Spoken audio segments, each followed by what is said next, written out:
Welcome back to Daytime, everyone. She was a globe-hopping organizational coach from Cleveland on a mission trip in Guatemala when she learned she had breast cancer in 2010. For Sheri Kay, a double mastectomy followed, then months of chemotherapy. She began to capture her experience through blogging and quickly found that others were inspired by her writing. She wrote a book called Hineni, Here I Am, One Woman's Journey Through Breast Cancer. And Sheri Kay joins us now to tell us more. Good to have you here. Hi, good to be here. Thank you. Hineni. What does that mean? It's a Hebrew word, and it means here I am. And here you are. Here I am. Here on Daytime, sharing your story with us. So you're on a mission trip in Guatemala, and you are diagnosed then? I had 6 biopsies. This was number 7. So I was used to flunking my mammograms, and I decided to still take the trip.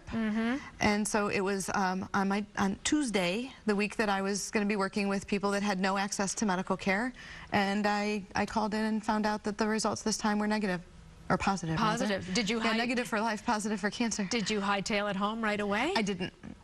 That was a choice. The director told me that she'd get me down the mountain if I wanted to, but I looked out the window. Seriously, there was hundreds of people that had been sleeping in the streets that wouldn't have care, and I felt compelled to stay. So I did. And that week we actually treated 2,700 patients, 80 of us. Oh my gosh, good for you. What exactly were you doing on that I was on a little dental team. There was a big medical team and then a little dental team with just 3 of us. So my little dental team would have suffered if I wasn't there with them. Oh my goodness. But then you went back and then you got treatment. I did. And you started blogging about what you were going through? Yeah. And then how did the book come about? The book was actually never intended to happen. I was so compelled to write. It was therapeutic for me, and it kept my friends and family and colleagues abreast, aware of what was going on, and people started to respond. I wasn't just writing about what was going on strategically with treatment, but emotionally and how I was responding to life. And people were saying that reading what I had to write was helping them with their own struggles about maybe being sick or maybe trouble with their kids or trouble at work. So it became a book about life. What's the most important thing you learned about yourself going through all this? That I'm stronger than I ever thought I could be, and that I didn't never have to go through anything by myself. There was always people there to support me. There are people watching right now who have been diagnosed. What advice do you have for them? What's really important that they should know?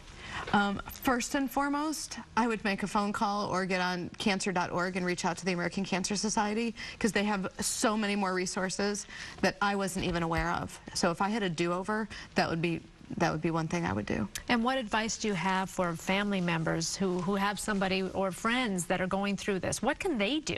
That's a great question. I think, first of all, have the courage to go through it with the person you care about. It's so easy to run away and figure somebody else is going to take care. I loved when people were willing to have the conversation and look at me and really say, how are you? And instead of saying, can I cook you dinner, just bring dinner over.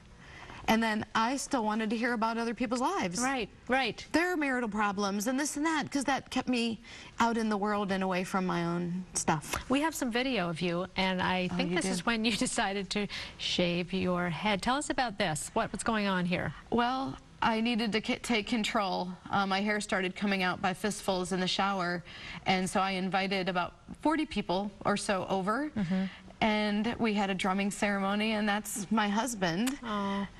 That helped me get through and get the deed done. That is amazing. It was one of the most emotional things that I went through during the whole time. I'm sure. And then your hair grew back and it's curly now. I have what they call chemo curl. And, it's beautiful. Thank you. Are you okay?